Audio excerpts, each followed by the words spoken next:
which is a local network of churches, in case you haven't heard about it. Really shared interest in a sustainable built environment. And it's really great to see you all here tonight. Thank you. So we're just going to start off hearing from each of the speakers. So we've just given them about 3 to 5 minutes to kind of introduce their area of expertise and explain what it is that they're here to talk about tonight, and then we'll have lots of time for your questions. So we'll go through all of their intros first and then just give you a chance to ask questions and have a bit of a discussion after that. So we'll start from this end. Are you happy to start? So maybe I'll just quickly give an introduction. We've got Arnold Roos from RPM and Barrett talking about wastewater and grey water. Rob Collins from EColour talking about solar PV systems. Sophie Barrett talking about energy efficient design and the new Retrofitting your home for sustainability booklet that's about to come out. George Thirkell is a local structural engineer. He's going to talk about building green post-cyclone. Nick Spitenko is going to talk about rainwater tanks and water efficiency. And Shane Morris is going to talk about a new range of EColour paints, which are no VOC. So, Hi, I'm Arnold Roos from McGuire. We've been involved with treatment and recycling of products for many, many years, basically running around the area of bacteria. It grew our company to where we started treating waste, which usually bacteria is one of the main things in treating waste. And now we do waste and water treatment and reuse of it. I'm glad there's going to be question time, so I thought, geez, what do I fit 15 years into 5 minutes? In this today about recycling water and reuse of it, I was coming on the car trying to think, how much do we recycle? We probably recycle about 500,000 litres a day, I would say, in North Queensland now with different processing plants and reuse and whatever. So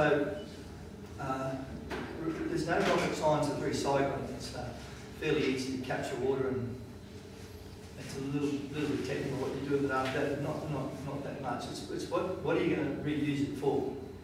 And that's the critical thing from where we are. What are you going to use your water for? And the other thing I was thinking of is it costs money to recycle where we're with water. So to do a typical house, well, no, I'll just say it probably costs us three to 5 grand to hook up a recycle system to a house. Which, if someone just is thinking about, I think I'll recycle water, and I've just noticed that over the years we're all very happy to be green and safe until there's money involved. I had to shift my business from fixing up massive, like Crystal Escase's failures, to what I call mum and dad business. Mainly because there's massive problems around the country, but to treat them, no one wants to pay for it. But I like this business as mum and dad.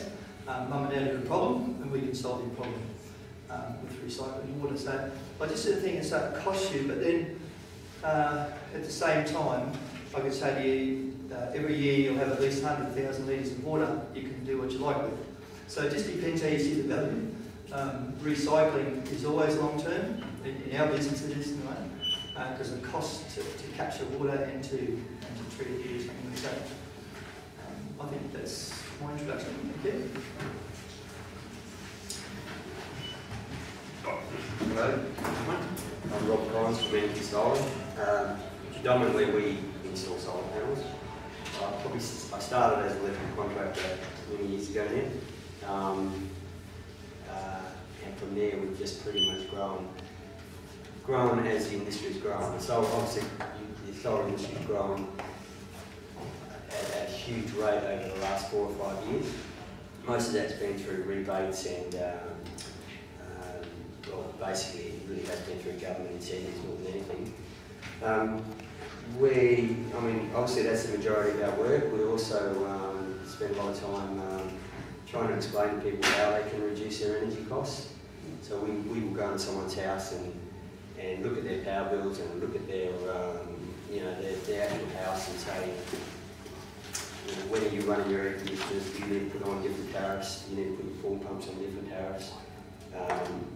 Are you running, for instance, 50 halogen downlights in your house? You may be able to change them to LEDs and save a fortune that way. So we don't just go there and sell a solar panel. We try to go there and teach people to reduce your energy consumption first, because that's going to always be the easiest way for people to reduce their bills, and ultimately it's going to be better for the whole network, as there's obviously a lot of media coverage about how our network is struggling, and it's not just struggling from solar going on, it's struggling from the amount of people, the amount of air conditioners that are going in houses and stuff like that.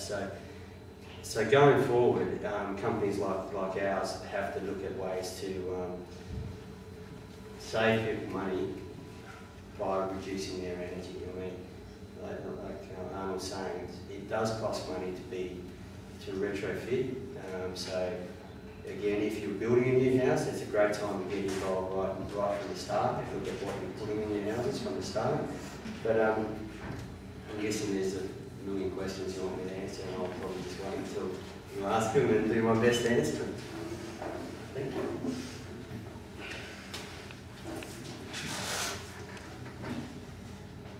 Hi everyone, I'm Sophie Barrett from Greenwood Heart, and again, it's hard to fit such a large topic into 5 minutes, but I thought what I'd do is just list the main sort of 7 things, and then you can ask any questions later on that you might be interested in to do with retrofitting a home for sustainability.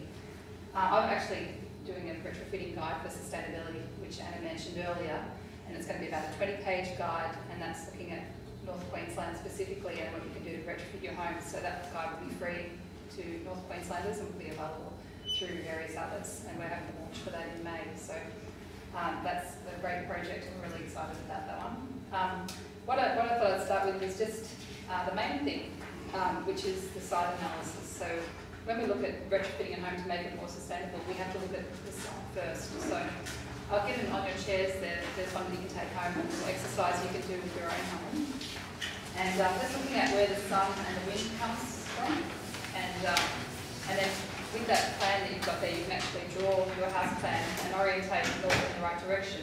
And you can get an idea of where the sun's going in summer and winter, where the winds are going, and then you can see where the problem areas are. And that will give you quite a good overview of the actual problems on the house site first. So I recommend that's a good thing for everyone to do. Now, the other diagram, which is something in the bottom corner of yours, is that the ideal orientation for the living areas is to the north, and the bedrooms and services is to the south. And not everyone's going to have that, but you just have to work with what you've got and look at where shading those east and west walls, and ideally having minimal leaks. The other thing is solar hot water. So the other diagram, which is on that, this is this one here. This is the Queensland-wide energy use per household. So solar hot water or heat pump hot water systems can potentially save you a large percentage, of this 25%, which is your energy use for water heating. So that's one big saving that you can make, so replacing your hot water system. Another thing is tinted windows and shading, which I mentioned before. So looking at those areas where the windows are letting a lot of heat in. I've got here a few different types of window tints. There's varying different types you can get, and they all just reflect different amounts of heat. So you've got to make a decision on which film is best for you. The darkest ones aren't necessarily the best, even though they might block out most of the heat, because then they might mean that you have to turn your artificial lighting on all the time, because it'll be dark inside. The reflective one, the silver one, this one here, actually is blocks 75% of the solar heat gain from that window, but then it might have issues such as if you're near a major road, if you've got reflective windows, or birds can strike those and things like that. So we've got to think about those kind of issues and choose which product suits your situation best and gives you the best benefit. Another thing, a big thing, is insulation, which you all heard about. It's one that the government's pushed quite a bit. So you can save up to $200 a year on your bills by putting in insulation. Usually bulk insulation on your ceiling is good for retrofitting, and vented roof and eave spaces. So that combination is good. even better to have reflective foil up on your ceiling line, but that involves taking the roof sheets off, so that's more expensive. But the cheapest option is putting that bulk insulation, a minimum of R3.5 on your ceilings, and then putting in the roof and roof at each ends just to draw that cooler air up through and get the hot air going up the top. Lighting, as Rob mentioned, and the nasty one is the halogens. That's one of the worst ones. And each halogen is about 45 watts, so if you can replace it with an 11 or 13 watt compact fluorescent, that can be done easily if it's a 240 volt fitting, and you can tell that by the little halogen has the thin pins. If it's got the thin pins, it's a 12 volt circulating transformer, so that will be a more expensive unit. But if it's just a 240 volt, you can just get a bulb like this and just put that in, and that will save you a lot of money. Plus, it has a 10,000 hour life, and if anyone who has halogens knows that they don't last for very long, so they end up being expensive. And the last thing, energy efficient appliances. So if you look at that list again, your fridges and freezers are 7%, and your other appliances are 16%, and your heating and cooling is 38%. So the total of your appliances with your air conditioners makes up close to or over 50% of your power bill. So replacing those, firstly minimising the need for them, and then replacing them with energy efficient appliances when you're going to replace them is a good idea. Thanks.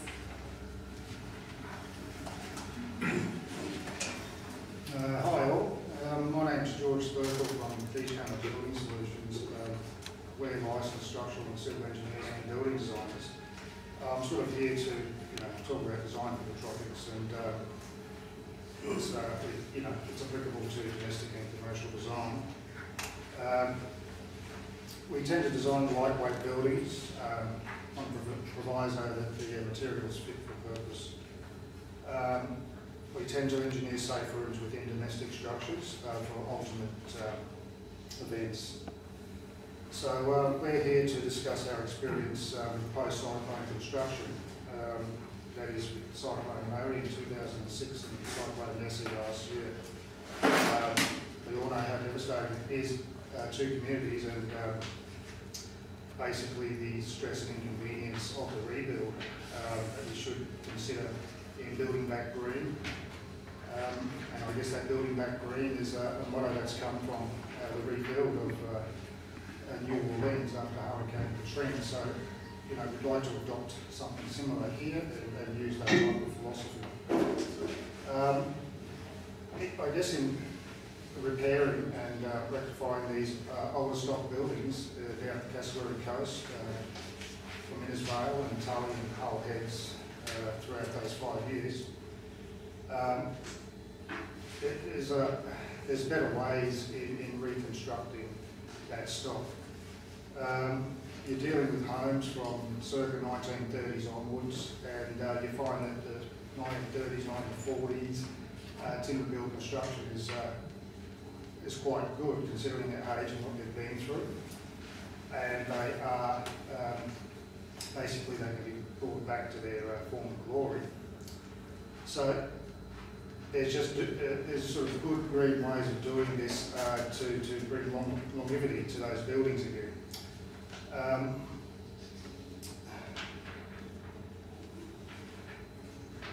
Before I sort of continue, we sort of found that previously repaired buildings down there from past events and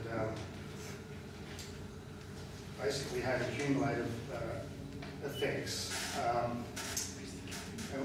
And when I sort of say that, previous work can be poorly built and unsupervised, and I think in rebuilding green, good workmanship and supervision is required. I guess much of our design work came about there from the insured, and this sort of happened after reporting their claims to the insurance companies. So we got on with our clients pretty much one-on-one there after their claim was received. To the insured, it was an opportunity to bring value back into the older stock buildings down there. Now, obviously, this is applicable to any renovation in Cairns or in our region. So basically, in building back green from our objectives is to sort of use what's there as much as possible and economically strengthen the existing structure as much as possible. I think it's pretty important to provide a good envelope to it, which means watertight and obviously resistant to high winds, and that means your roofing and your wall cladding, and obviously everything within there like your doors and windows. We've found that with a bit of supervision it can be done correctly. Insulation or sarking should be taped, and there's other good practices that you can adopt to provide its longevity and build green. Obviously with the rebuilding of structure, we had an opportunity to redesign some of that house and to modernise it and to bring it into the 21st century without losing its character. The selection of the materials is important. Obviously it should be resilient, of less maintenance, because there's really no such thing as a building not to have any maintenance at all. And I sort of emphasise again, it should be adequate for high winds. And if possible, little extra things done to your cladding to maybe exceed the minimum standards that the codes provide.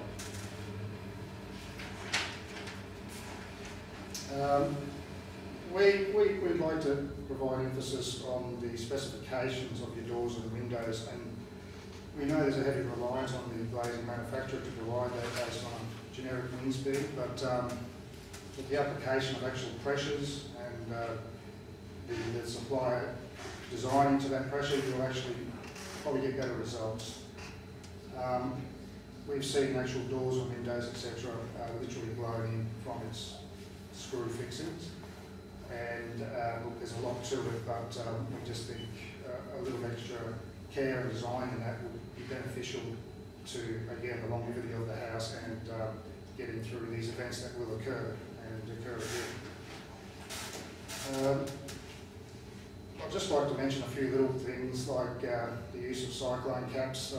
The manufacturer's recommendation for cyclone caps on roofing says that in certain cases you don't have to use it, though the cost of cyclone caps and the use of it vastly improves the wind resistance of your roofing, or if you're using metal cladding on your walls, that's a bit difficult for the wall, but certainly on the roof.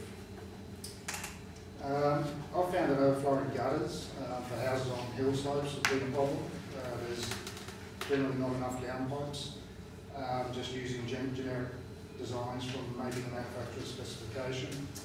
The overflowing gutters will, on hillsides, can create erosion because of the water hitting that hill, and obviously you see sediment travelling downhill and into your waterways, etc. So roofing, roof plumbing, downpipes, I think is a big thing.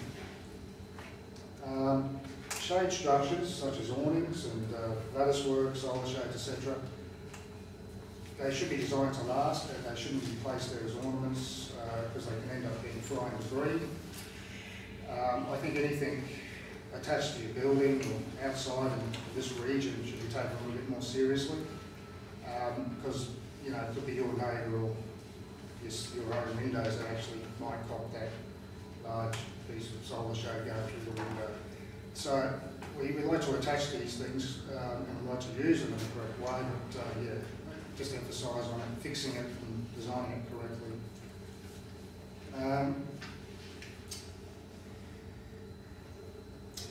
Yeah, we've had experience with buildings in Tully Heads, basically on the beach on the foreshore. The rebuilding down there is quite slow, though.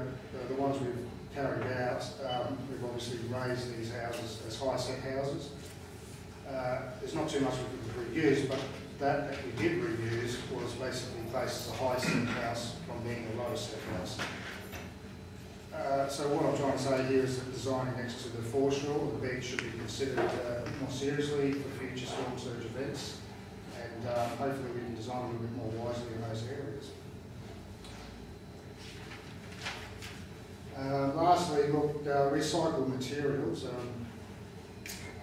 can be used, and I think it's going to be something which becomes more popular in the future.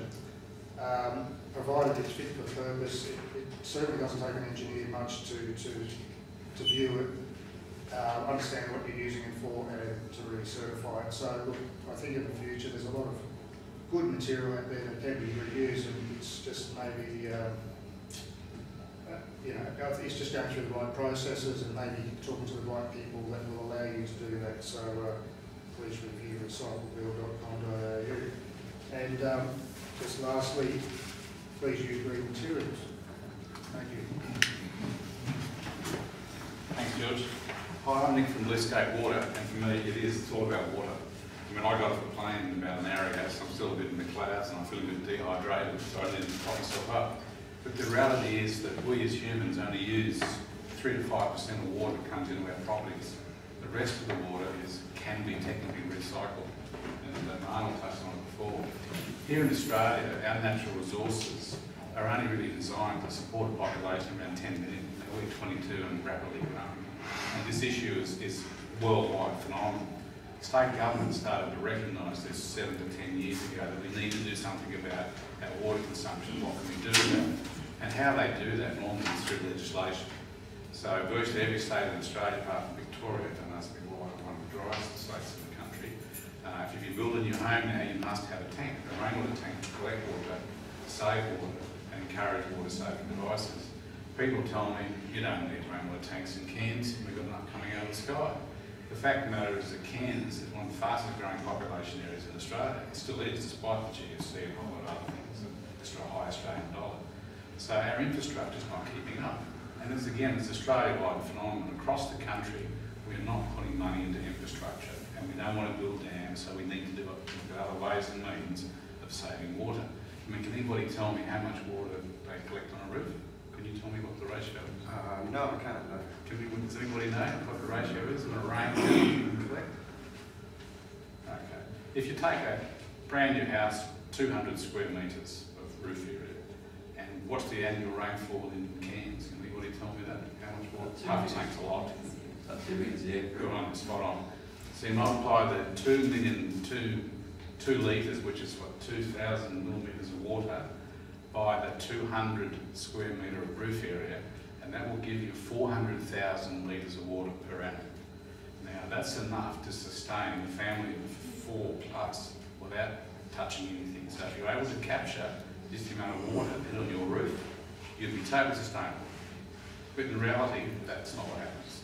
We've got governments trying to tell you how to save water, but the reality is there's a cost associated with it. But it's a start. I mean, the amount of water the government's now telling us to save is enough to go and look after all of your toilets, your cold water tap for the washing machine, and a lot of you for your garden as well. So over time, it's becoming the norm. Councils are now changing legislation. Cairns is the same. So if you start doing a renovation and you touch the bathroom, then you're going to have to need to introduce a rainwater tank. So for us, it's about water, it's about saving. We need to save water. It's a worldwide problem, and people are talking about wars in the future, not around religion, it's about food and resources, and water's going to be one of those things. So hopefully governments will approve it. Here in far north Queensland, we're looking at other measures. I mean, dengue fever is the one that always keeps being knocked on my head. And the reality is that 40 years ago, rainwater tanks had holes in them and they collected mosquitoes. These days, there's a whole lot of measures which protect all that. But what's not protected is what's ponding in your gutters, what's collecting water around the house. So the rainwater tank issue for dengue is no longer, it's now a different area, but in the day it's about saving water. So I'm all about water. Any questions, if you need to know how to save it, I mean, just by using a dishwasher, for example, can save you up to 10 litres a day. Just turning the tap off to clean your teeth, 15 litres a day. We use around 200 litres a day. And the issue there is that people think, oh, well, I'll put it in a rainwater tank and I'll save money. It's not about saving money, it's about saving water, which is the future for our generation and future generations. Shane from Smith Wine 10 talking about EColour. EColour is a new paint that's out in the market. It's been out in Australia about 12 years now. It's Australian made and owned, which is a big thing as well. There's not many of them around. It has 0 VOCs, which is its major claim. and that's a big number. When you look at the standards set by the industry, you know, you'll have your competitors, Dulux and those type of things setting these low VOC numbers, and they seem low, but when you compare them with the rest of the world, our standards are 2 times and 3 times higher than the rest of the world. So the industry sets the standards, and they're making some money as well. It also uses recycled engine oil, so for its emulsions, so it's carbon neutral. It's a full range of colours, 35,000 colours to choose from. It uses a full colour, model colour range, price comparative to all premium brands. We're the only one that has it here. I brought it into the store because I believe in it. I'm an ex-painter by trade. And when I was talking to Stuart, who was the owner of EColour, about this product, we were just discussing about certain things, and someone mentioned lead paint and lead testers, which is recycled, you know, with some of those homes down Cully. I said, you don't need one of those, you can taste it when you start sanding it. And that's the sad fact. I can start sanding a house and tell you whether there's lead paint underneath it. That's 20 years of experience, bad experiences. So I just think what went into my body over these years, painting, and this stuff's going into your children and yourselves. Paint outgases for 7 years after it goes on the wall. So they're still doing this stuff for 7 years. And what really changed my mind, there was a survey done in 2004 called 10 Americans. What it was, they took 10 blood samples from 10 random Americans. They tested for 400 chemicals. There was 212 found in these samples. The only thing they all had in common, they were unborn babies. And that's made me stop and think. And so anything we can do to sort of help out with that, and you know, it's got to be worthwhile. So yeah, thank you. Thanks everyone. You can see that we obviously have a lot of knowledge and experience in the room, so I'm sure you will be picking up loads of questions from these guys. So does anyone want to start the first question? I'll start with one just on the water tanks. Just to get an impression, Cairns gets about 2 metres of water a year, but particularly we get most of that over sort of 3 months. So what sort of, for a 20 by 10 metre house, which is what we did the Cal 200 square metre roof, what sort of size tanks are we talking about that would sort of well support a house in Cairns? Legislation says minimum 5,000 litres, and in the dry season, that'll get you through for about 4 to 6 weeks. Right. It's simple mathematical calculation. Yeah. That's all you really need to do. You determine, if you look at the annual rainfall, you can do a model, spreadsheet, and just feed in every time it rains, and it becomes, see what the running balance is, and that's how the size tank that you need. So minimum 5,000 litres is legislation. For cans, you can actually get away with it. Again, it depends on the usage, how many people in the house. Places like Townsville, which is drier, it's too small, you need a larger tank. But then, funny enough, in Townsville, about the only place in Queensland it's not legislated for rainwater tanks. So there are still some anomalies out there.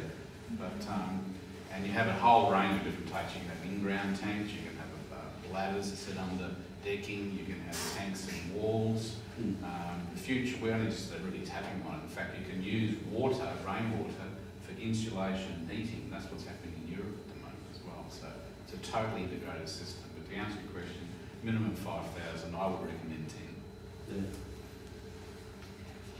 On the water tanks then, what kind of materials can you get them in? Obviously you said bladders, but in terms of trying to avoid the chemicals of plastics? People say the steel industry is a dirty business. It is a dirty business, but in terms of, from an environmental point of view, steel's actually quite good because it's totally recyclable. There's no, apart from, there is a little bit of polymer on the coating to stop the tank from rusting, but its life cycle from A to Z, when you take into account carbon dioxide emissions or what have you, it's more environmentally friendly than a polyethylene tank plastic or a concrete tank. So really you have the three of them, poly, concrete and steel. Concrete's been around for a long, long time, and the issue with concrete is not so far as the beginning, but what happens at the end. You know, the life cycles from cradle to grave, and that's really become an issue with concrete as well. The other thing about tanks in not up here, but necessarily really the fire zone area, steel is the only one that will survive, and it has a council specified for that reason as well. So as a life-saving thing. And just one more on that tweak. Do you make them to fit the shape of the space, or are they pretty much boxed? It's pretty standard range. Blue Scope make tanks from 1,000 litres to 10 million litres. Now that's tanks 4 times the size of this room. 20 metres in diameter and 8 metres high. Pretty big stuff. And we seem to work on a round model, but we do a slimline, which is elliptical, the correct description, so you can go down the side of the house nice and skinny, tuck it under the windows, still leave enough room. And again, you're getting back to the building code. Because it's steel, you can theoretically take up the whole room between the fence and the wall. If it was plastic, because it's a combustible product, you need a 450 mil setback from the boundary, so you've got these other issues to contend with. But we are now actually looking at doing square tanks and rectangle tanks. So it's limited only basically to imagination. It can be done at cost and demand as well. And is there limited as to what you can bury in terms of what type of tanks you can put in? Yes, polyethylene you can bury them up to a third. Concrete tanks, they're very good for in-ground. They're probably the most reliable in terms of that issue. Steel, we don't recommend it, but we go flat and we can go long and low, so we can go under decking, under houses and whatever. You can have a steel tank that's only a metre high. And again, you can go as large as you like in diameter. It depends on where the pillars are and what have you. So there's flexibility there. So our own's pretty good. They're actually available. No. We also have a ladder tank, which is basically getting back to that last question. To get the really big tanks, you can imagine you can't stick a big tank on a semi-trailer and rock it in.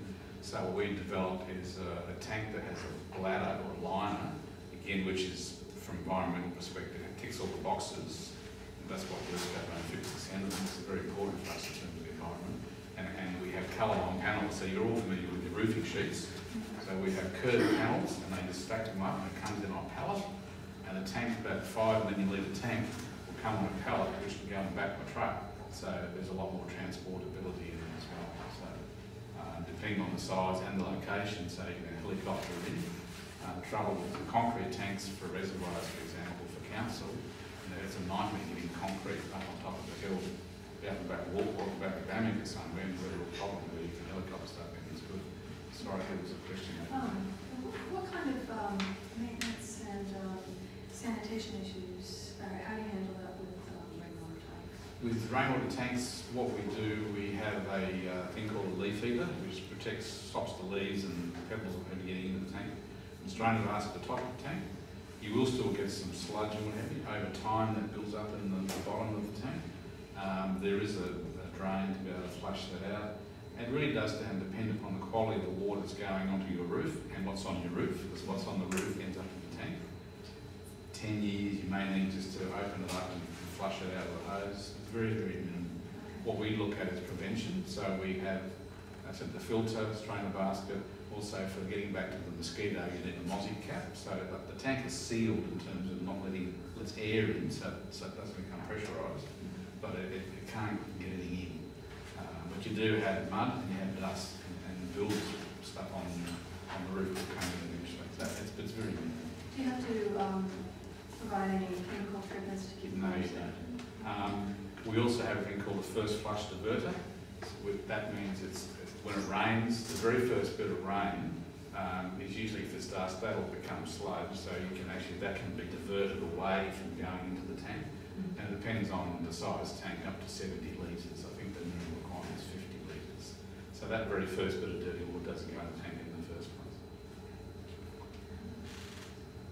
Can I ask a question? Sure can, George. Those square rectangular tanks, what market's that for? Because it's structurally less efficient than a round tank. Yeah, well, that's why they're a bit more expensive, but we build it internally with batteries and rods. It's basically a space issue. Underneath a long set place. Or down the side of the house. And they're aesthetically a little bit more trendy. And how come just lately I've been seeing people buy 2 5,000 litre tanks instead of 1 10,000 litre tanks? They've got all the room in the world, so it must be affordability. It's just Could buy 2 or 5,000. Getting back to the gentleman's question there, he's doing the right thing. He wants more saving water using it when it's available and reducing the potable water. So it couldn't be used that easily. In the traditional tank, which you've seen, there's brochures either side there. You've got old-fashioned corrugated tank. We go up to 10,000 litres, and that tank is 2.7 in diameter and only 1.86 high. So it's not a very big tank. It's a whole lot of water. I guess with two tanks, you're not putting all your eggs in one basket. If something happening, contamination or whatever, in one tank, then you have the other. It could be. The other thing, of course, as you appreciate, when it rains, it really does rain. And the legislation hasn't got it quite right yet. It says that here in Cairns, for example, the same as Brisbane, that we're being told what to do in Brisbane. It's 100 square metres of roof area is the minimum requirement. Now, I can assure you, 100 square metres of roof area when it rains, that tank is filled in 10 minutes. And then what happens with the rest of the water? And I can show you some fantastic photos of a tank overflowing from all angles, everywhere. It's just you can't even see the tank because the water is there. There's just too much water for here. The legislation says we need to save 44,000 litres of water for Cairns. And that's ridiculous. That's enough to drive toilets. So the way to get around it is to cut back and just run down pipe. But again, the side of the tank is bigger, you can capture more of it. What about the drinking of that water? Are you allowed to drink it? Well, that's another good question. I do. I drink rainwater. I mean, it's a natural product, but the government, the legislation says no, you can't. And we think the issue there is it's more about liability. And if someone gets sick, okay, then we don't want to be sued. So they say no. But you can also offer, getting back to your question earlier, filters. There's a whole range of filtration, and you can go right up to reverse osmosis, so you can drink every single drop that comes off, but then it's pure water. Everything's taken out of it. So there is this legislation. At the end of the day, I'm not aware of anybody that's died drinking rainwater or got sick from it. I mean, you know, the old-fashioned day, you had the dead possum floating in your head. You had put a bit of carrot on the top to stop the mozzies. But when you're drawing water from a tank, you're not drawing from the top or the bottom. So even there's a bit of sludge there, it sits on the bottom. You actually draw it higher up. So you're drawing the water. What water needs is just movement, oxygenation. It's a natural product. There's nothing wrong with it. But I'll tell you, there's a lot of people got sick drinking town water. We won't talk about Port Douglas. That's another issue. So you've got that's true. But I drink rainwater. What the stats say that our tank, everyone used to say, why did it taste so good? We said, lots of bats, rats and cats. It's the only thing we can find to do with the cats. We've had snakes and other things where we replace the tank. We moved to town water. I was sick for 6 months until we put a rainwater tank in. But only if you're putting a rainwater tank in an area which doesn't have a town water supply, are there any additional requirements in terms of filtration or? Not that I'm aware of. I think the minimum size there, say in Tablelands, I think it's 50 or 60,000 litres, and the legislation doesn't exist. They say that's the size tank you've got. You're not a main supplier, so you're not a potential liability. Go for it. Which is a bit of a contradiction. But then it reaffirms that there's nothing wrong with rainwater. So why we do all these things in the town, where in the bush, no one tells us they're in it, just capture and drink. You know, like I was drinking for years before I came here.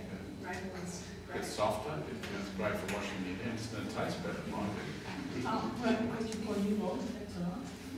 I'm just wondering, I've heard a bit of conjecture in the last few days from no apparent reason about what level of cyclone rating solar panels have. Can you talk us through a bit of that? The rating for your panel, well, it's not really the panels that they're worried about, it's the mounting system of the roof.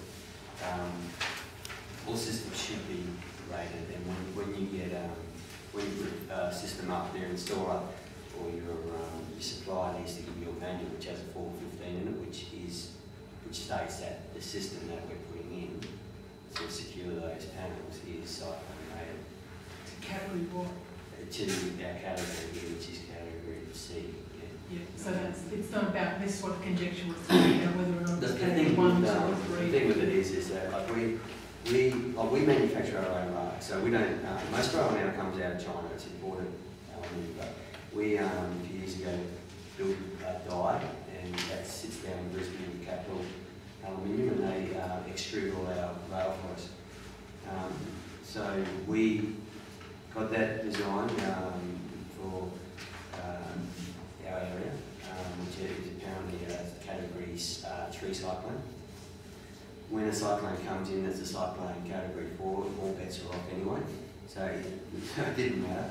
But so we're actually really concerned when it actually came through. I mean, myself and anyone, because if panels went off the roof, it was going to make it difficult for us to continue business. But we went down to CAFNEC. We had a few systems down there, and one guy down there who lives on Leafy Street, who was in all the papers, he came from around, he built a house. He bought an old Queenslander and lifted it. And unfortunately for him, his roof, he was a street back from Marine Parade, but there was nothing in front of him, so he copped the whole lot. So in his corner of his house was all glass levers, so they all got blown in straight away. And then obviously the wind then came up and started ripping his roof off. So, and yeah, it was a low set roof, about 15 degrees. And it was ripping all the trusses off, so all the trusses on the windward side just started peeling off. But then when it got to the renewables, all of that just snapped off and shot off into the neighbours, and that part of it was still solid.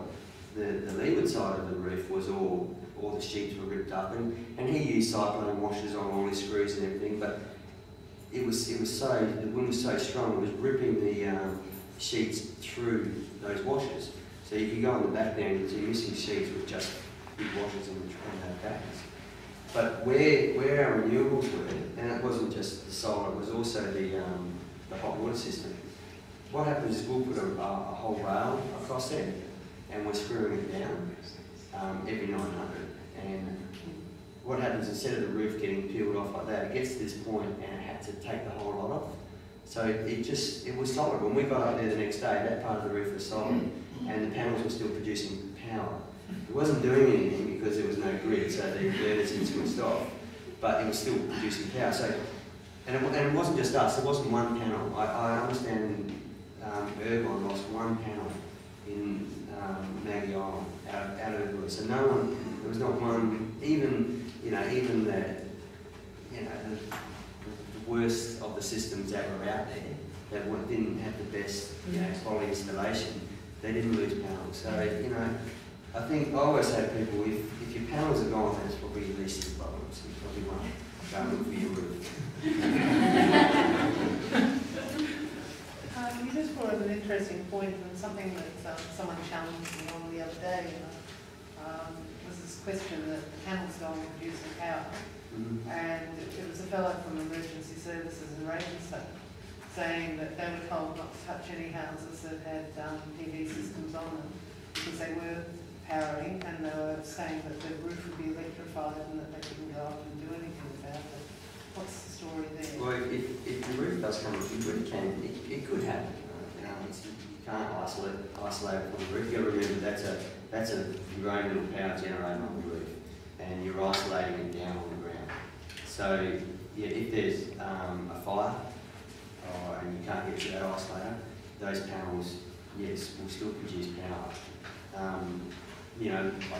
don't know what procedures they have in place, whether they, it's as simple as throwing something on top of them and they stop producing power. But it's not, it hasn't been a problem yet, and the same as with fires, there hasn't been a fire caused from a solar panel. There's been an issue where there's been a fire and then it's been and the panels have melted and it's been reignited the next day by the panel. So there has been that happen, but as far as perhaps you may sort of look into getting the industry to get onto emergency services, CES and SES and they bargain. Because this was one of the fellows who was the local fire guy from the SES, and it was a real concern to him. He was sort of mounting on against the rail. They do, yeah. I mean, the CEC, they work with all those services come up with a solution, or at least educate them on what they have to do.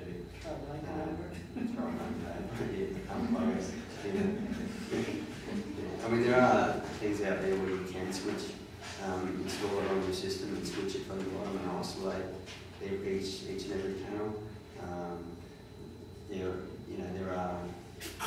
There's other products out there that can do that. Whether you need to do it or not is probably debatable as well.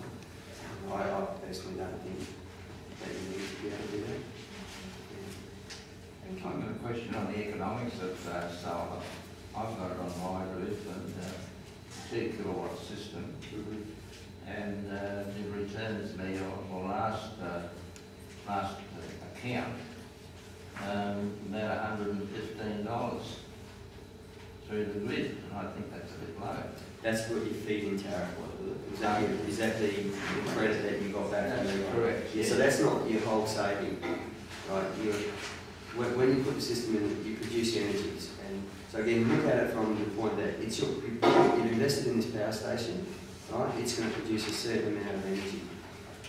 You can either buy your energy from that power station or you buy it from Arnold, okay?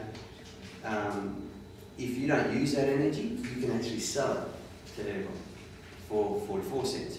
And that's what you're getting. So you're exporting approximately 2 to 3 kilowatts per day, you're selling back. So it's about $120 a day that you're making. But that system should be producing you 10 kilowatts. You're selling 3, it is, yeah? So you're selling 3, but there's the other 7 that you're now not having to buy. The price of electricity is going Okay, up but so much. you're buying less mobile, but it's costing more per unit and costing yourself. Well, it has, Is there any way of, if you've got PV cells, you're allowed to sell up to what, 5 kilowatt? That is the maximum. Can you just feed that straight into the grid and get 44 cents for it and be just buying yours at 22? Everything off in your house. So yeah, you can't just link your cells straight up to the grid and just sell it back. We can't do that. They do that in New South Wales. They have a gross feed-in tariff. Right. The idea with the net feed-in tariff in Queensland, and it works really well. And this is a big problem that we've got is all the other states have failed with their feed-in tariff. New South Wales paying has all gone out for a gross feed-in tariff. Really only people that had a lot of cash thought, well, this is a great investment, let's put 10, 20 kilowatts on your roof, you know. What's happened in Queensland, which the state government has got, they did a really good job of it. Because what they're teaching people to do is, if you put a grid connect system on your roof, and if you're not going to stay at home, you're going to go and turn everything off in your house, because you then have the ability to sell that power. So what it's doing, it's reducing the stress on the network. So it's great it saves them having to spend as much money upgrading. Well, it delays the upgrade, I should probably say, not so much reduces it. But it teaches people to turn stuff off, because then they'll get a better, financial return as well. That's one theory, but in my experience, the people I've spoken to that have it, they'll say, oh, we can leave the aircon on because we're making but that's them not being educated by the people that put the system in. So we like to at the end of the day, people selling the system should be there explaining to them how they can benefit the most from solar. And unfortunately that's, in our industry, not everybody's like that. Because the people who can afford to put in a very large system aren't always concerned with the dollar cents of it. They just want the comfort that comes along with having their aircon on. I don't find that. Yeah. No. I find it is people that look. I've been accredited for probably over 10 years now. Prior to before all the rebates came in, and we would be lucky to install 1 or 2 every year. And it was only if someone had a lot of money and you're putting in a 1 kilowatt system for $20,000, right?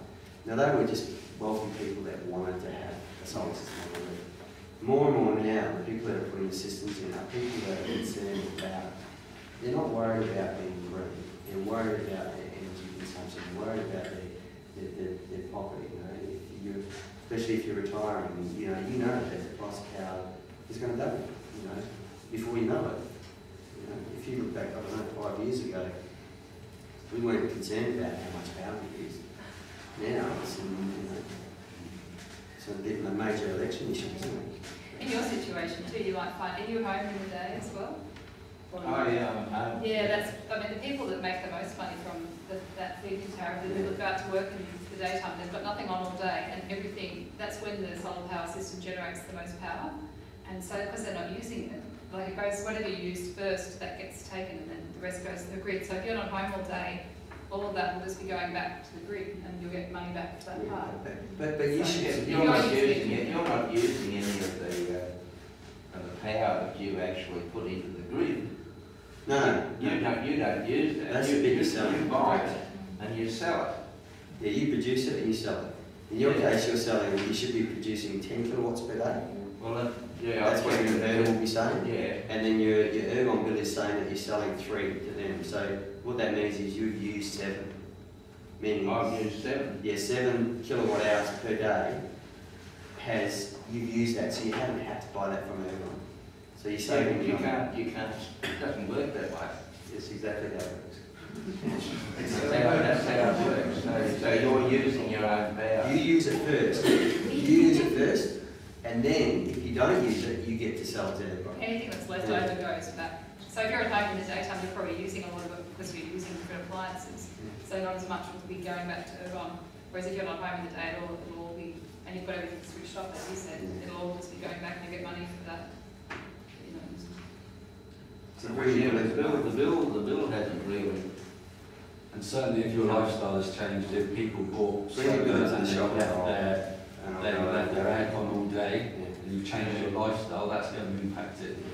Because you're not saving that much energy and not selling it. I don't know about that. Wash your clothes at night, my life. Wash your clothes at night. Wash your clothes at night, not during the day. Wash your power. Use your power at night. Yeah, minimise power consumption in the day. On another note, just getting back to the paint, a couple of questions on that. One is, this is made in Byron, isn't it? Yeah, Byron, yeah. And it hasn't been around for long. I mean, what kind of, life are we looking at, number one? And what about... They've been making it, this lot been making it for 12 years.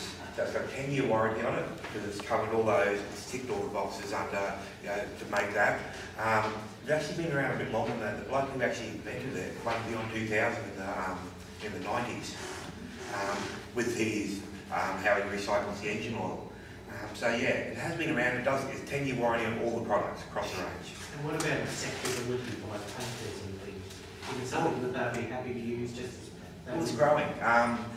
Talking to Stuart, who's the owner, when they're putting stores in around the country, like little trade centres that are selling the product, was it 70% of the new owners are actually ex-painters or painters, and they're using it within their business and selling it off. So they're finding painters are actually taking it on board and using it and running with it. It's like everything new. I was saying before, it's like when the Hyundais came into the country, everyone still wanted to buy a Holden. It's slow, step by step. And I'm finding in the store, people are coming back for it, people are educating themselves on the internet, and starting to get the interest with it, yeah. And it works fine. It covers, it ticks all those boxes as well, because I'm painted by trade, so I've actually used it. Yeah, it goes on. It's a nice sheen level, it's got durability, washability, all that type of stuff, so yeah. All the three sheen levels now, has low sheen, satin and gloss, has a clear finishes, so yeah. How does it differ from other paints though? How does it differ in construction from other paints? It's still synthetic paint, it's not a natural paint, if that's where we're going down there. A lot of people think that these sort of paints are natural paint, you have restricted, they don't wear, they don't last. This is a full synthetic paint. So, all I can say to you about how does it match up against Dulux and Wattle, I can tell you right now, the last 2 months, every Dulux, Wattle rep that's been through Wattle has taken one of these back with him, taken it back home.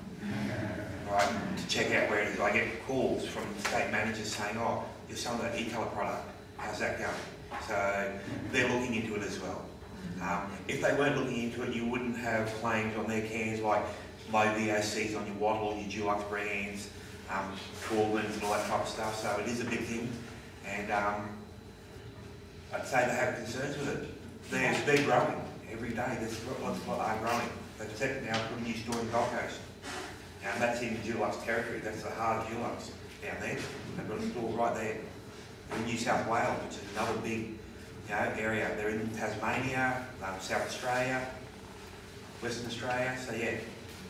Another thing to consider in regards to that is that there is new work health and safety legislation that's come in this year, and all designers now have to provide a safe design report for the buildings, for the new buildings, and as part of that, because we have a company called Safe Design Australia, we're specifying that all designers actually specify an OVOC paint, because you're considering the safety of those workers, and as a designer, then you'll be liable if you specify the standard paint. You'll actually be liable if someone, the painter might die later on from emphysema or something like that from paint fumes. And so, as a designer, more designers now are all saying, well, we'll just, why don't we use an OVOC paint? It doesn't cost any more, and it covers us and it protects the painter at the work. But there's no cost differential. No, there's no difference in cost. When the other people talk about low VOCs, do they actually say, well, I mean, I don't know how VOCs are rated. Is there some rating on the can that says... No, it just says low VOC. There's no actually rating on the can of what the VOC is. It could be one lower than normal. Yeah, that's what it is. 99 too many. And I think it's 500 grams, 500 milligrams, 500 parts per million or something in Australian standards. The rest of the world has it in the hundreds and 50s and 200s. Well, as I said, we're almost double the standards because those standards were set by the industry. And so at the time they didn't want products like this compared. It's like, perfect example, oil paints. Some places in the rest of the world they haven't used turf-based products for years. We still readily pump them out the door, and pour the turfs down the drain. Where you go to some of the European countries, they're gone. Certain parts of America, you've actually got to sign, or if you buy a bottle of turfs to deliver the product, not only do you buy it, you actually have to almost sign a contract to get it out the door, bring back and guarantee your waste product, where it was used, what it was used on, and if you don't, you get fined. We're here, we just here, grab it, take it out the back, wash it out, pour it in the garden. And we've all done it, we've all seen it happen, yeah. There's a question up the back. Yeah, so forgive my ignorance, what's VOC? It's volatile organic components, compounds. Yeah. And obviously it's water-based, you're saying? This is water-based, yep. And you can use it for temper or metal? Or... Pretty well. The metal's probably the only one at the moment that have a primer that they are working on. But it covers all the others, so it has a primer sealer undercoat for all your gyprock work, internal work. It has a timber sealer for your timber. It has internal, external rated products as well. So, so all your acrylic range. And it does have a water-based clear as well, in a satin and a gloss. I'd just like to point out, I've got the sort of local builder, and we're going to be using this paint in our new display home. And because I know that some of the VOC paints have had a bit of a bad rap in terms of coverage and various other things, but they actually sent me all the specifications and information, and it looks fantastic. And a company like Mitre, I'm sure would be happy to sell it unless they're very confident that it would perform. But also going on from the low VOCs in a home, I don't know if you talked about it earlier, and apologies for being late, as well as the paints, which is critical. Also things like using, when your kitchen cabinetry, if you're replacing your kitchen or your bathrooms, looking at the kinds of boards that you're using there as well, because again you have no VOC or E0 or E1 boards, a lot of them are now going E0 boards, which again means that you're using less volatile organic compounds in the home, things like massive sealants, that kind of thing as well. So as well as the paint, there are other compounds that we'll be using, as a, because they've been around for such a long time, we're not even thinking about it or thinking as an alternative. So, apologies if someone covered that earlier, but I think, just want to make that point. Probably the biggest with the product we find is specifications. We've all seen a space where it's been a spec for this product and the painter wins the contract, takes it in, gets the lowest price, and he goes off on another, and they just sign it off. So the more people we can get that specify these products, the better it's going to be, yeah. Another question on the left. Oh yeah, I just have a question to rainwater. Is there a problem with just taking your laundry water and putting it straight on the lawn?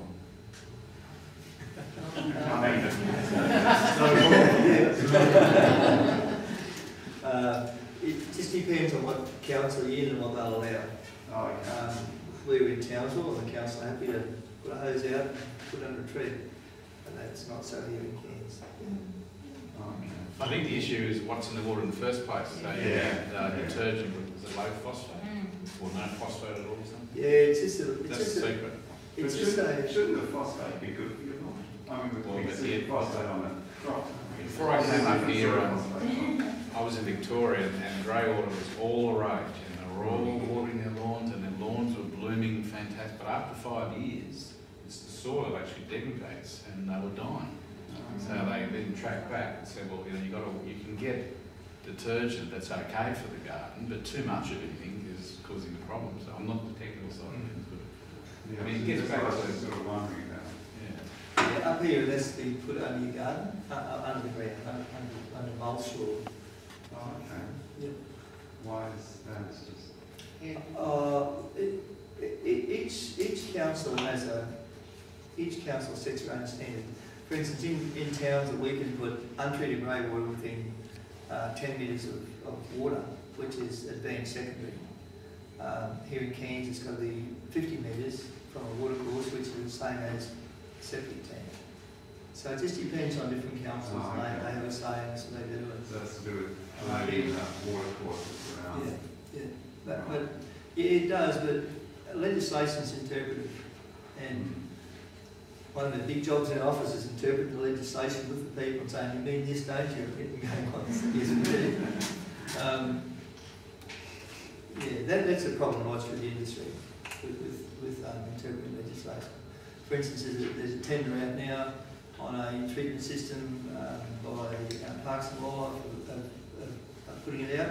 We were part of the original looking at it. It's illegal. It's totally illegal, and it's been put out, approved by Parks and Wildlife. Is that a spray system? Sorry? Was that a spray system? No, it's just treating water and putting it back under the ground, but it's using American technique, which is not. It doesn't bring it to a standard. It's not legal. But not only on that, just that it's all interpretive. So with grey water, the best thing is if you think of grey water, we're in Gordonvale. Come out and say, hey, this is my house, this is where I am, and we can pretty soon tell you what you can and what you can't do. Yeah, it's all. Yeah, we know the legislation. We won't put anything that's not legal. We can't anyway because we put everything through council. When we started treating grey water or reusing grey water in Cairns, first I got hydraulic engineers, and I got all the council inspectors, and they were saying, I wish we would have seen this invention when we were young fellas. So they're right behind what we've got, but still it must go through, it must go underground. But it comes back to bacteria. The Lord put bacteria to eat the last bit of stuff on the earth. That's what they do, single cell animals. So you disperse waste according to a pattern, and you'll build up bacteria, and they'll eat it, provided you don't put nasties down there, not on there. So when you do it like that, you've got a big system for bacteria. If you just put grey water out the top of the ground, it is quite dangerous.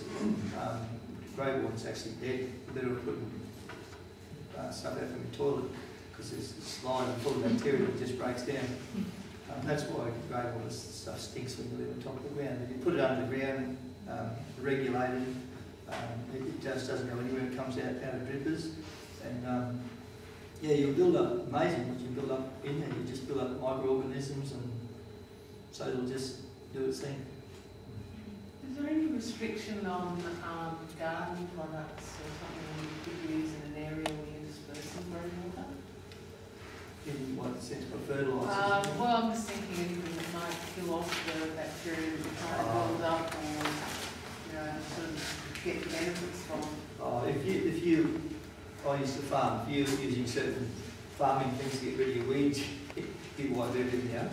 But if you're a home gardener and doing your garden, but we've got systems in hospitals using worms to break waste down and the stuff that's coming out of the hospital. So nature is amazingly powerful.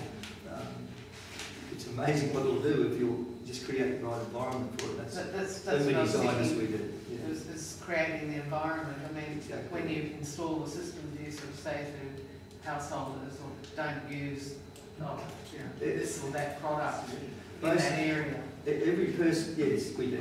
Every person we deal with, other than a person who the council or legislation or EPA, someone saying you've got to do that and they don't want to do it. 99% of people we deal with in this area just love what they're doing. So they're the sort of people that look after what's going in their sink, and they actually, you know, I've seen signs in houses up in Cooktown, please look after my little system, you're visiting with me when you go, I want all the little things working down there. So you just become aware of what's going on out there. Whereas if you're in a town, I used to live in the bush, and in the bush you're so careful about everything, you know, like if I turned a tap on, I was a kid, I would have got a flogging out the tank. Just think about tanks, about the old corrugated iron tanks. If they leak, Dad used to get blackjack, put in a rag and shove it in, and we'd keep drinking, and you know, he died of a great old age. I've seen tanks for chewing them. So I digress there a bit. I've got that age, I can't know, maybe it's the blackjack I drank when I was young. Yeah, creating an environment. We're a business who provides a solution to a problem. So we would talk to those people. I have a bit of a question about a green roof concept. You know, every time you have a grand designs, you see some man in England sealing his roof and growing something great on it. Where are we at?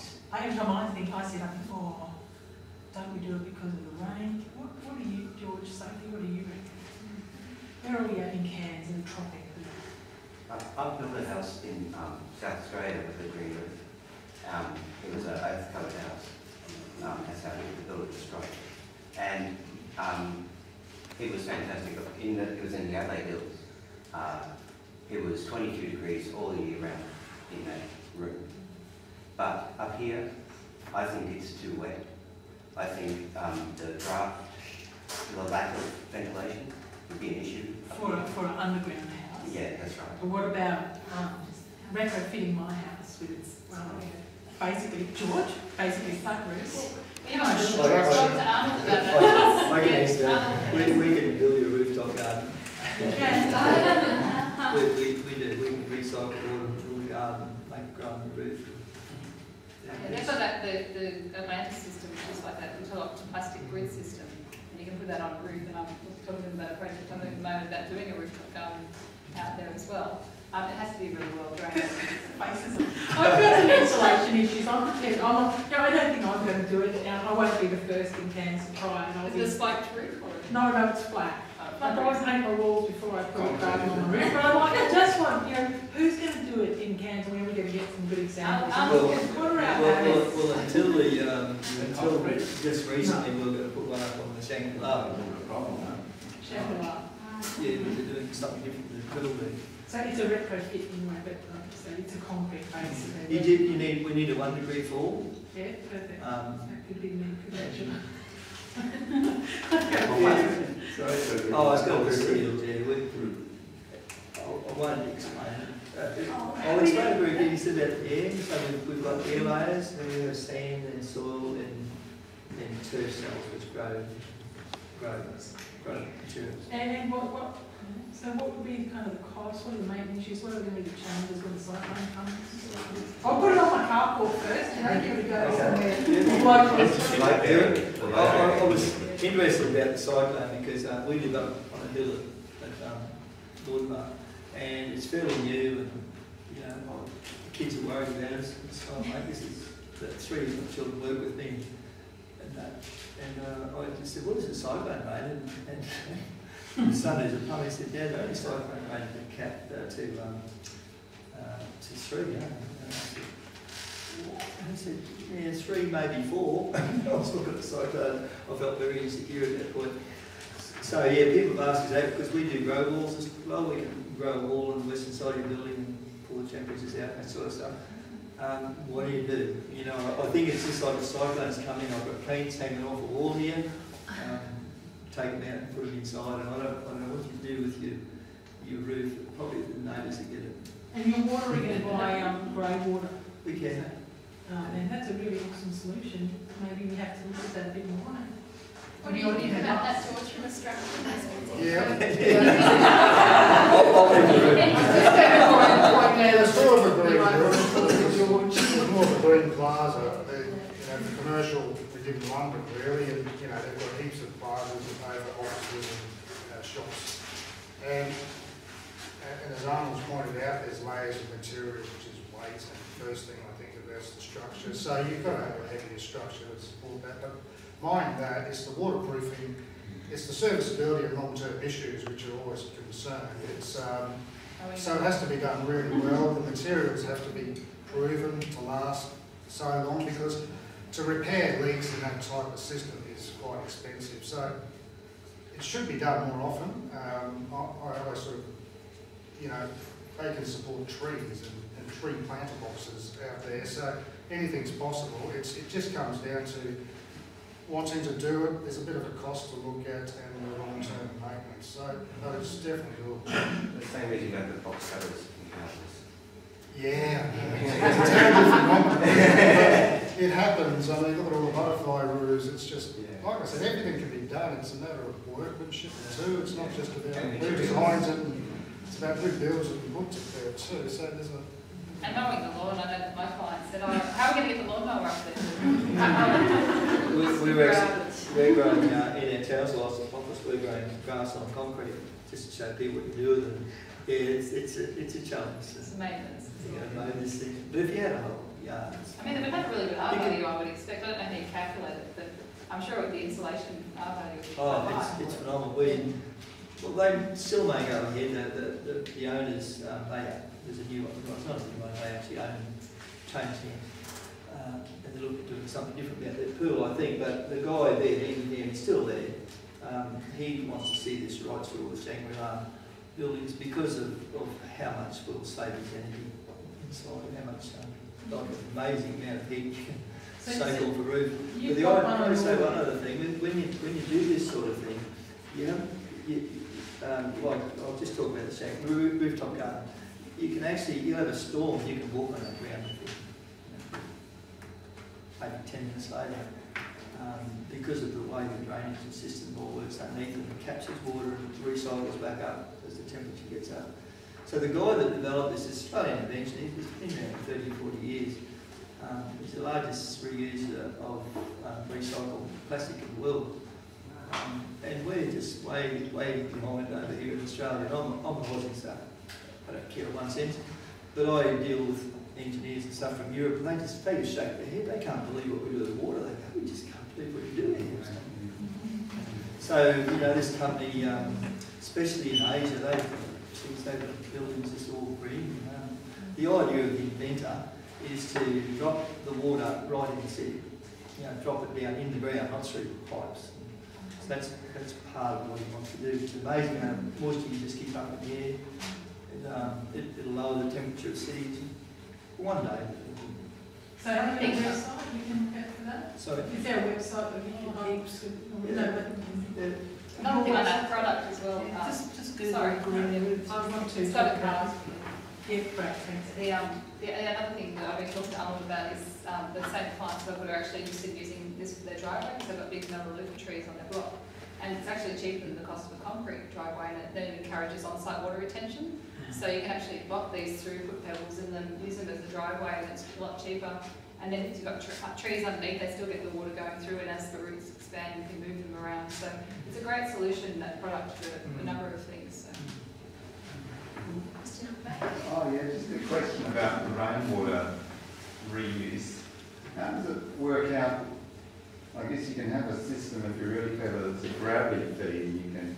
I've tried at home feeding the toilets with gravity feed from a rainwater tank, but you're kind of limited because you need to have your tank flat in the air and the roof's only draining so low. But then once you go to a pump system, aren't you kind of defeating it away because you've bought your pump, which is kind of, I don't know how many litres it costs to make a pump, and using the energy, which also has a water cost and environmental cost and maintenance and all that sort of thing. Whereas a traditional system, we're catching the water up in the hills and we're just gravity feeding it down. So I was just wondering about the cost benefits of... The pumps that we use are very small, 0.6 of a kilowatt, I suppose, if that. There are looking at solar pumps, and that's interesting, that there's a lot of potential. The other option you've got is you use a pressure cylinder, which essentially, if you think of a gas cylinder for a barbecue, use the same thing. So then you're only using the pump once to fill up a 50 or 100 litre pressure cylinder. There's no pressure there, just like turning a garden tap, and you get the same issue. So then you're reducing the load on the pump. As soon as I can get some solar power sorted out, I know in the irrigation they do a lot of mono solar pumps. I think that's the next phase of development. But it's a good point that you raised. It's very minor, the amount of power they use. Sorry? What about the windmill? Is that wind an issue, a possibility? I think that, in fact, some of our large distributors are using that as well. So it's very much watch this space. So potentially you can use a solar pump to fill the pressure cell. Correct. As the old fashioned, if you think back, we always saw the tank right up here on a wooden stand, and that's just exactly the reason to get the end pressure. Just needs flow. Don't be like averse to using pumps and stuff like that as well. A lot of pumps now use very little power. A lot of even the hot water side of things, you know, going away from resistive development type hot water systems has been great because they use a lot of power. But there's now hot water systems out there that use 500 watts to heat 300 litres of water, you know, and you can, like you're saying, you want to spend a bit more money, put a solar panel on the roof so that it makes the energy pump your water. The other option that you have is to just build the whole system correctly, like build, if you're going off grid for instance and you want to, you think, okay, put a solar panel in here to pump my water, but at night time it's not going to pump the water for you. Right? But you can utilise that same solar panel to be charging batteries or something, you know, and at a cheaper cost. So it's cheaper to build a system per watt, right, to charge a bank of batteries, which then distribute the power to all your energy efficient products. So again, the really important thing is to not be concerned about trying to put a solar panel in to run something. It's more about trying to buy the right product that uses the least amount of power.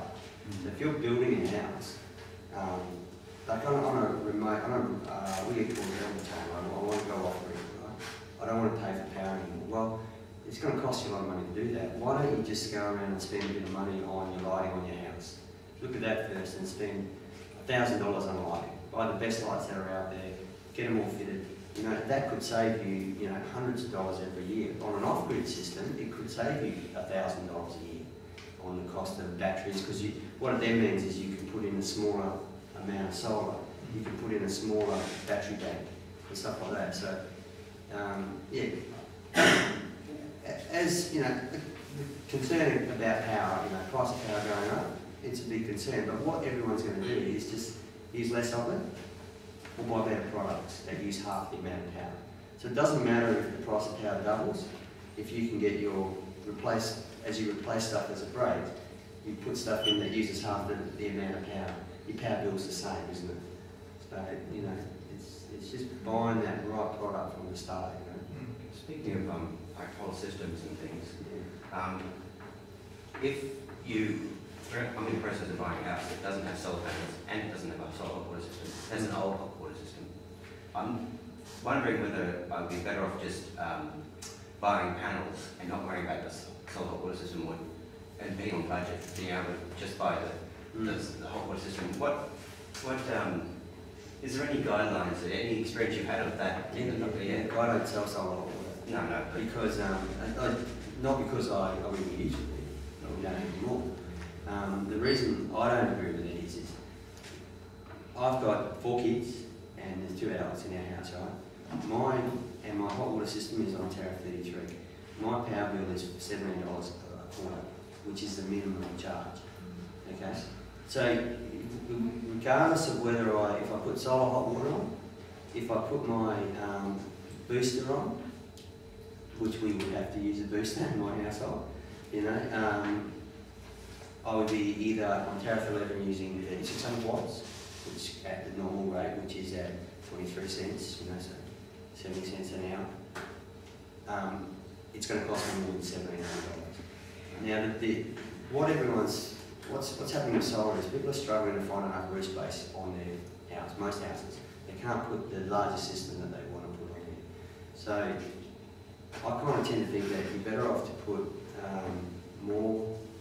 spend more money on the solar, on that PV side of it, and produce more energy. Because you can put a couple more panels on, especially there's nothing wrong with your hot water system on your house, right? Different to buying it. But if you're replacing a hot water system to save money, you're not going to save money. You replace your hot water system when it breaks, you know. That's when you do it up here. We just don't use enough hot water, you know. So, but if you put those, say, the extra couple $1,000s that you would save back on putting PV on your roof, you're going to generate more energy from those panels than possibly what a really good heat pump will use, 500 watts. You know, that one runs for between 4 to 6 hours a day maximum. So that's 300. What's that? 3 kilowatt hours a day is what we use. So yeah, so I'm on the heat pump side and the PV side of things. But there's other people that will disagree with me and say, you know, yeah, but that's not it too. If it's only 2 of you in the house, right, and you don't use a lot of hot water, therefore you don't have to turn your booster on, well then there's no reason to put a heat pump in, you can put solar in, because then you do get free energy. The problem is people turn their boosters on and they leave them on. And the boosters are normally put onto your tariff 11, because when you want to boost water, you want it on demand, so you're paying that high price. We've got a solar hot water system. We've got 4 people in our household. We turn the booster on maybe once or twice a year. And it's usually only if it's been 3 or 4 days of rain in a row, like at the moment.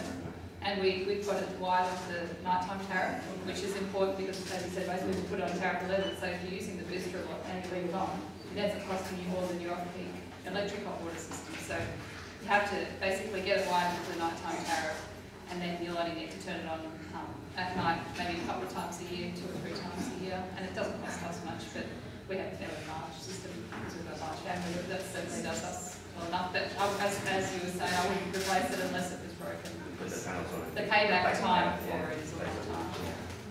The sequence of those boosters is a neon indicator. Right, you walk past it every day and you never leave it on for more than 2 hours. I find now it's 2 hours we'll boost it up and it costs about $1. Is that night time? Maybe it was a night time carrier? No, I don't think so. Yeah, it's usually 3,600 watts. Yeah. So every hour it's 3.6 kilowatts, which is 23 cents. Yeah. So it only takes 2 hours to boost this hot water system up, and we've got that little gadget that keeps reminding you how much power you're using. And I checked it the other day, and it goes up. It's 40 cents an hour to crank the booster up, and 2 hours is enough for a family of 5, just to top it up if it's got, you know. Do you use yours very often? Maybe a dozen times a year when it's cold and rainy and cloudy between the days. But, no, it's not a big deal. You can also get what's called a single shot boost, and it would replace your booster switch and it just operates once. So it'd be kind of like your electric kettle where you hit the button, it heats up and then it shuts off. So you don't have to worry about shutting it off and observing the light, it just does it itself.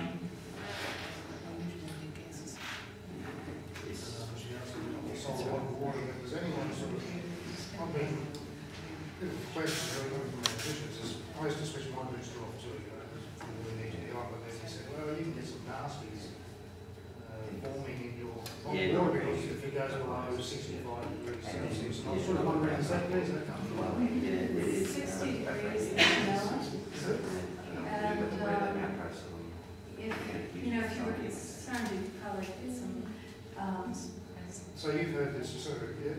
Oh yeah, but because if you turn the booster off, it will go down to 50 degrees, won't it? Because you've got it off, it won't boost. Well, not necessarily, because especially in this climate, it's going to depend on what kind of system you have, how efficient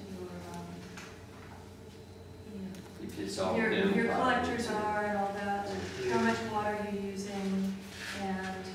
so it's, the Legionella happens when you've got it at kind of these tepid temperatures for long durations.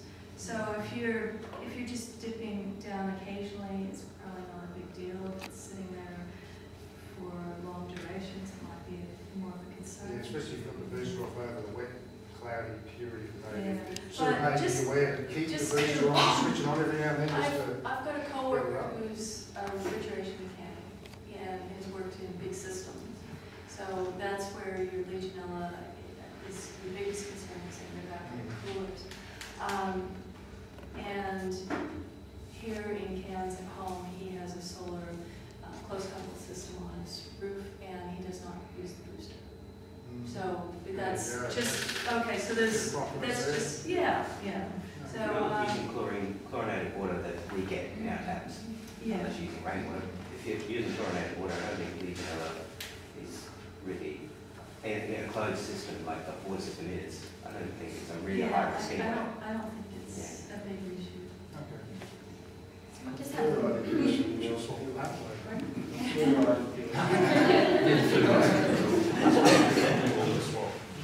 might just have one or two more questions and then we'll need to wrap up. Did you have one again off the back?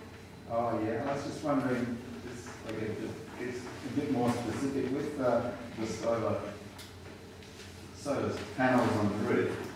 Just wondering, I guess shade is a critical factor, but is there anything, like I've heard of panels that respond differently to shade that are cut, like sometimes if one panel is shaded, does it cut off the whole system? Or yeah, and that's part that comes down to the design of it. So if you, when you design a system, if you do have shading issues, you can do things like put, like you run them in strings, like so there might be groups of 4, say, or 5 or 6. So yeah, so if you have an issue, you can do stuff like put that 6 over there, which is going to get hit by that bit of shade at 8 o'clock or whatever, and then this part will run well, and that can be, you can have them plugged into inverters that have effectively two inverters within the one. So you can do stuff like that to reduce it. There are panels though that will, as shaded, they're not affected by that light as much. But the reality is the shading affects every panel. Doesn't matter what technology they tell you or how good they say they are. If they get shade on them, they don't work. And you mean shade from something just as simple as the stink pipe? Or the whirlybird or the stink pipe? It does affect it, but it's not a lot, you know. And even if you've got a tree on your property where it's you know, it's got shade there till 8 o'clock or something like that, yeah, you're going to lose a bit of energy, but the majority of the energy is probably produced between that 9 to 3 period. So you produce energy in the shape of a bell curve, with the majority of that energy probably between the 9 to 3 period. If you get shading outside of that area, you just have to be aware of it, that you are going to get losses. So where one system might produce 4 or 5 kilowatt hours per day, per 1,000 watts, one with a bit of shading might produce 4. You know, one that's not. Same with the aspect of your roof. If you've got a roof that's northeast or north, up here you're not going to see much difference. In fact, if you've got a roof that we put a system on a roof that was south facing, 3-degree pitch south facing in the Reaper. He had his north facing roof was 20 degrees and tiled, so it was a horrible installation. It's going to cost a lot more. But on his back he had a pitch south facing roof, 3 degrees, and what we said we'll do is we'll put it on the roof for 12 months and then we'll come back and we'll frame it up for you. And we won't charge you for the framing because we can work out what the output was. Well, he was putting out, normally you put between approximately 5 kilowatt hours a day. This is in a Reaper, that's a little bit better up there. During the summer periods, he was putting out over 7 kilowatt hours per 1,000 watts.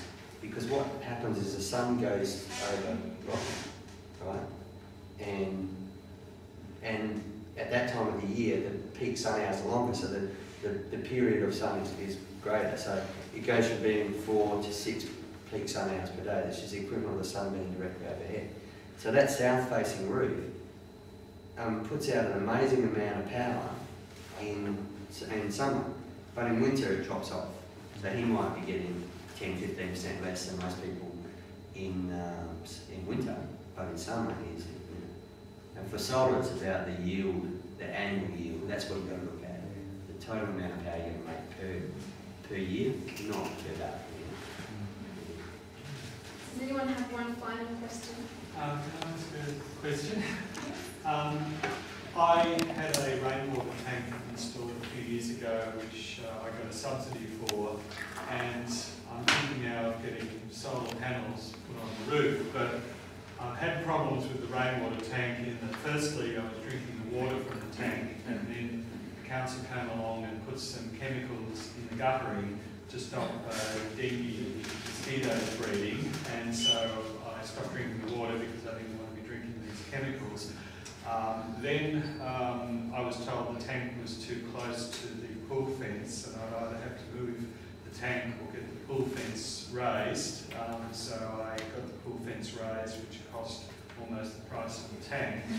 I live in a unit complex. They're just one level, and so I'm afraid now if I get solar panels put on the roof, first of all it's the same side as the water collection for the tank, so I don't know if it's going to affect that, and secondly, if I have any problems with the solar panels in a cyclone, for example, am I going to have problems perhaps with the insurance, because there'll be a fight between the insurance company for the complex and my insurance company, who just insures the solar panels, as to what the problem is if the roof comes off with the solar panels, who's to blame. So I'm a little bit afraid now to do anything because I've had these problems, and it just seems very difficult to actually be renewable, to be green, because bureaucracy is fighting. No, you won't have that problem solved. Right. Because, well, like I said, we didn't lose one panel during through Yassi. But and if you go on our website, we put some photos on there of it, and some of the actual renewable magazines have used those photos to try to promote. Well, particularly they had a problem in the Northern Territory where they said you need to get a building inspection done before you put the system on because of cyclone. So through since Yassi and through the photos that were sent through the NALA to argue that case, so they no longer have to have that certification of the panels on. It's great because it was $1,200 extra they had to pay. The product that they use for solar is not going to affect you if it's damaged unless you're using cadmium based products. That's probably a bit of a concern as far as rainwater collection, so I would say stay away from those kind of products. There's a lot of systems on specifically like retirement villages and those places where you've probably seen the situation with the insurance. Well, actually, in those cases, that's probably their insurance, I suppose. But the insurance companies don't charge you anymore to put solar on when you put solar on your house, and it's just classed as another part of your house, like your TV area or your solar hot water or anything like that. At the moment, I just have contents insurance with the inside because the body corporate covers the outside. Yeah, so well, and that's the problem. When you're within the body corporate, you can't do anything until the body corporate says it's okay to go ahead. So you've got to run it through the body corporate. Now, unfortunately, with the body corporates is that again you don't own the roof; they own the roof. If it's a single-story dwelling and you have your own specific roof line, there doesn't seem to be a problem there. Where you've got multiple stories and you've got people living on the top roof, on the top floor, and people on the bottom floor, it's a little bit unfair that the people on the top floor get the roof and the people on the bottom don't. So yeah, that we really struggle in that area of the systems unless the whole complex does it. It doesn't. Body corporate through them first. Okay, we might wrap up then, so these guys get home. So thank you all for coming on. If you're not already a member of the Tropical Green Building Network and you would like to be, please come and let me know. We organise events like this every month, so guest speakers, building tours, other events. So yeah, thank you all, and also thank you to our panel members. Really appreciate you taking the time.